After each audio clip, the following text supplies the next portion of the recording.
E aí, galera, tudo bem? Bom, o assunto, substrato energético é um assunto bastante importante para a UERJ. O que acontece? Nessas questões, a gente tem que ficar sempre ligado, na relação que está sendo colocada para a gente. Então a questão está falando o seguinte, ó, embora a gente tenha gorduras como sendo a principal reserva energética, a gente tem para o organismo uma vantagem na utilização do glicogênio como essa reserva energética. Isso está relacionado com o quê? Está relacionado com a própria estrutura das moléculas, né? Se a gente pegar aqui, por exemplo, um ácido graxo, que estaria ligado a um triglicerídeo e tudo mais. Embora essa molécula aqui tenha um alto poder energético, no momento que a gente vai utilizar um ácido graxo, por exemplo, na beta-oxidação, para poder liberar energia lá no ciclo de Krebs e tudo mais, isso vai gerar uma quantidade de energia bastante grande, né? Então, uma molécula bastante energética. O problema está na velocidade da metabolização dessa molécula, está na velocidade da utilização dessa molécula, da quebra dessa molécula, para que a gente gere energia.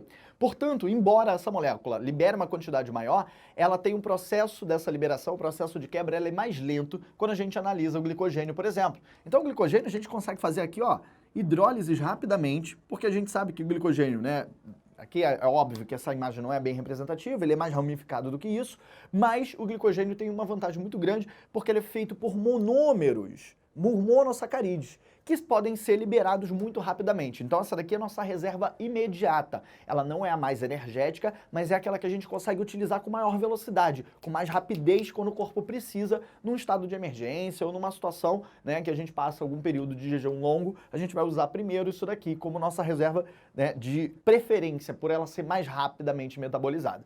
E essa daqui a gente vai consumindo a longo prazo, ok? Então qual é a diferença, Qual a vantagem de se utilizar o glicogênio? A capacidade dele ser hidrolisado com maior velocidade. E aí a gente ficaria com o gabarito da letra A.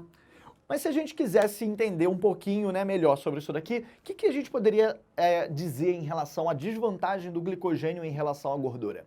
A gente pode associar com a interação que essa molécula aqui tem com a água. O glicogênio, para ser armazenado, precisa de uma quantidade de água maior, tanto por conta do seu próprio caráter, hidrofílico, do seu caráter polar, por conta das moléculas, dos monômeros de glicose, e por conta da própria ramificação, que vai ter uma interação maior com a água. E aqui não, aqui a gente está falando de uma molécula apolar, tem menor interação com a água. Então, para a gente armazenar uma grande quantidade de glicogênio, a gente precisaria de uma quantidade muito grande de água também. Então, essa é a desvantagem. Em compensação, a gente consegue hidrolisar isso daqui muito rápido e liberar uma quantidade de energia considerável, suficiente para o corpo precisa naquele momento, e de forma rápida.